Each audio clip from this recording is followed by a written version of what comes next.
ڈیرہ غازی خان کے قبائلی علاقوں میں آج بھی جاہلانہ رسم آگ پانی کا سلسلہ جاری ہے۔ حکومت کی طرف سے لگائی گئی پابندیوں کے باوجود قبائلیوں کے جرگے میں فیصلہ کیا جاتا ہے کہ جس پر شک ہے وہ جلتی ہوئی آگ سے گزر کر دکھائے۔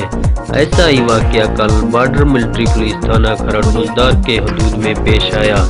گلزمان نامی شخص کو شیر محمد جلالانی کے گھر کی چوری کے الزام میں آگ میں ڈالا گیا۔ آگ میں پاؤں رکھتے ہی گلزمان کے پاؤں جل گئے اور جس کی بنا پر اس جرگہ میں شامل معتبرین نے گلزمان پر یہ الزام سچ ثابت کیا اور بارڈر ملٹری پولیس تھانہ کھرڑ بزدار کی طرف سے کوئی کارروائی نہیں کی گئی۔ کیمرہ مین ٹیم کے ساتھ نوروز خان بزدار، آور نیوز، ڈیرہ غازی خان۔